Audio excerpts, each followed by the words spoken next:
Hi, ഞാൻ ആദിഷ്. ഇന്നത്തെ വീഡിയോയിലൂടെ നമ്മൾ ഡിസ്കസ് ചെയ്യാനായിട്ട് പോകുന്നത്, നിങ്ങൾ ഒത്തിരി സ്നേഹിച്ചിരുന്ന ഒരു വ്യക്തി പെട്ടെന്നൊരു നിമിഷം നിങ്ങളെ വേണ്ടെന്ന് പറഞ്ഞ് ബ്രേക്കപ്പ് പറഞ്ഞ് പോകുന്ന സമയത്ത് നമുക്ക് ആർക്കും അവരെ പിരിയണമെന്ന് യാതൊരു ആഗ്രഹവും ഉണ്ടാവില്ല. പെട്ടെന്ന് അങ്ങനെ ബ്രേക്കപ്പ് ആവുമെന്നും നമ്മൾ ചിന്തിച്ചിട്ടുണ്ടാവത്തില്ല. അത്തരം ഒരു സാഹചര്യത്തിൽ ആ വ്യക്തിയെ എനിക്ക് തിരിച്ചു വേണം, അല്ലെങ്കിൽ എന്താണ് ആ പ്രോബ്ലം എങ്കിൽ അതൊന്ന് സോൾവ് ചെയ്ത് നല്ല രീതിയിൽ മുന്നോട്ട് പോകണം എന്ന് ആഗ്രഹിക്കുന്ന ആളുകൾക്ക് ഹെൽപ്പ് ചെയ്യുന്ന ഒരു വീഡിയോ ആയിരിക്കും ഇത്. പൂർണ്ണമായിട്ടും കാണുക. മീൻസ് ബ്രേക്കപ്പ് ആയതിനു ശേഷം എക്സിനെ തിരിച്ചു കൊണ്ടുവരണം എന്ന് ആഗ്രഹിക്കുന്ന ആളുകൾ ചെയ്യാൻ പാടില്ലാത്ത, അല്ലെങ്കിൽ ബ്രേക്കപ്പ് പറഞ്ഞതിന് ശേഷം സ്റ്റോപ്പ് ചെയ്യേണ്ട 3 പ്രധാനപ്പെട്ട കാര്യങ്ങളെ കുറിച്ചാണ് പറയുന്നത്. എങ്കിൽ നിങ്ങൾക്ക് ആ വ്യക്തിയെ തിരിച്ചു കൊണ്ടുവരാനായിട്ട് പറ്റും. ഒന്നാമത്തെ കാര്യം എന്ന് പറയുന്നത്, അവരുടെ മൈൻഡ് ചേഞ്ച് ചെയ്യാൻ വേണ്ടിയിട്ട് നിങ്ങൾ ഒത്തിരി ട്രൈ ചെയ്യാതിരിക്കുക എന്നുള്ളതാണ്. ആരുടെ ഭാഗത്ത് മിസ്റ്റേക്ക് ആണെങ്കിലും വീണ്ടും വീണ്ടും ഇങ്ങനെ ആർഗ്യൂ ചെയ്ത് അവരെ വെറുപ്പിക്കാതിരിക്കുക. അത് പ്രത്യേകം ശ്രദ്ധിക്കുക. ആരെയും മാറ്റാൻ നമുക്ക് സാധിക്കത്തില്ല. അപ്പോൾ ബ്രേക്കപ്പ് ആയിക്കഴിഞ്ഞാൽ ഒരു സ്പേസ് കൊടുക്കുകയാണ് നമ്മൾ ചെയ്യേണ്ടത്. രണ്ടാമത്തെ കാര്യം എന്ന് പറയുന്നത് ലവ് ബോംബിങ് എന്ന് പറയും.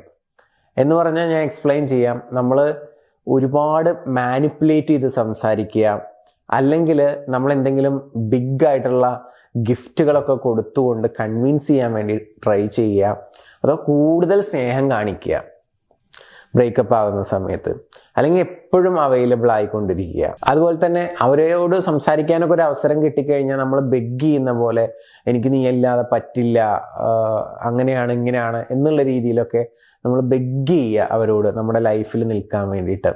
ഇങ്ങനെയുള്ള തീവ്രമായിട്ടുള്ള ഒരു സ്നേഹം അവിടെ കാണിക്കാതിരിക്കുക എന്നുള്ളതാണ് നിങ്ങൾ ശ്രദ്ധിക്കേണ്ട കാര്യം. ഇതാണ് ലവ് ബോംബിങ് എന്നുള്ളത് കൊണ്ട് ഉദ്ദേശിക്കുന്നത്. ഇനി മൂന്നാമത്തെ കാര്യം, അവരെ ചേസ് ചെയ്യുക, അവരുടെ പുറകെ പോയിക്കൊണ്ടേയിരിക്കുക എന്ന് പറയുന്ന ഒരു സംഭവം സ്റ്റോപ്പ് ചെയ്യുക. എന്ന് പറഞ്ഞാൽ എപ്പോഴും വിളിക്കുക, അല്ലെങ്കിൽ മെസ്സേജ് അയച്ചിട്ട് വെറുപ്പിക്കുക, അങ്ങനെയൊക്കെ ചെയ്യുന്ന സമയത്ത് അവര് വീണ്ടും വീണ്ടും ആ ബ്രേക്കപ്പ് സിറ്റുവേഷൻ തന്നെ ഓർക്കാൻ ഒരു കാരണമാവും. അങ്ങനെ ഓർത്തുകൊണ്ടേ ഇരിക്കുമ്പോൾ അവർക്ക് മൂവ് ഓൺ ആവാനുള്ള ടെൻഡൻസി ഉണ്ടാവും. പക്ഷേ നിങ്ങൾ ചിന്തിക്കുന്നുണ്ടാവുക, ഞാൻ വിളിക്കാതിരുന്ന അല്ലെങ്കിൽ മെസ്സേജ് അയക്കാതിരുന്ന, ഇത് സോൾവ് ചെയ്യാതിരുന്നു കഴിഞ്ഞാൽ കൂടുതൽ പ്രോബ്ലം ആവുകയല്ലേ ചെയ്യുക, അവർ ചിലപ്പോൾ എന്നെ മറന്നാലോ. അങ്ങനെ മറക്കത്തൊന്നുമില്ല. നിങ്ങൾ തീവ്രമായിട്ട് സ്നേഹിച്ചിരുന്ന ആളുകളാണെന്നുണ്ടെങ്കിൽ ഈ ഒരു ചെറിയ ഇഷ്യൂവിൻ്റെ പേരിൽ അവർ നിങ്ങളെ മറന്നു പോകത്തൊന്നുമില്ല. അപ്പം നിങ്ങൾ അത് പതിയെ സോൾവ് ചെയ്താൽ മതി. അവർക്കൊരു സ്പേസ് കൊടുക്കണം.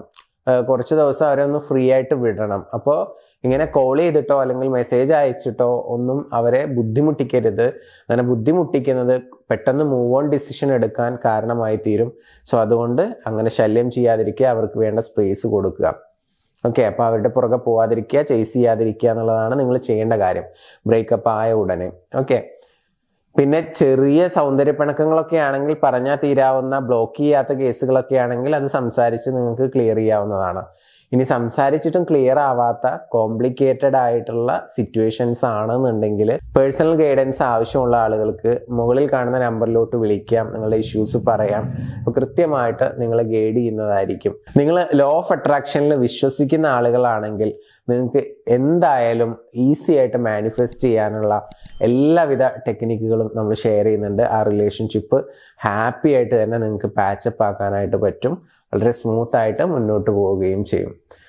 പിന്നെ അഡീഷണലായിട്ട് നിങ്ങൾക്ക് ലൈഫുമായി ബന്ധപ്പെട്ട് എന്തെങ്കിലും കോംപ്ലിക്കേറ്റഡ് സിറ്റുവേഷൻസ് ഉണ്ടെങ്കിലും നമ്മൾ മെൻറ്ററിങ്ങും കോച്ചിങ്ങും ഒക്കെ പ്രൊവൈഡ് ചെയ്യുന്നുണ്ട്. അപ്പോൾ അങ്ങനെ എന്തെങ്കിലുമൊക്കെ നിങ്ങൾക്ക് കോച്ചിങ് ആവശ്യമുണ്ടെങ്കിലും സപ്പോർട്ടിന് വേണ്ടിയിട്ട് വിളിക്കാവുന്നതാണ്. Thank U.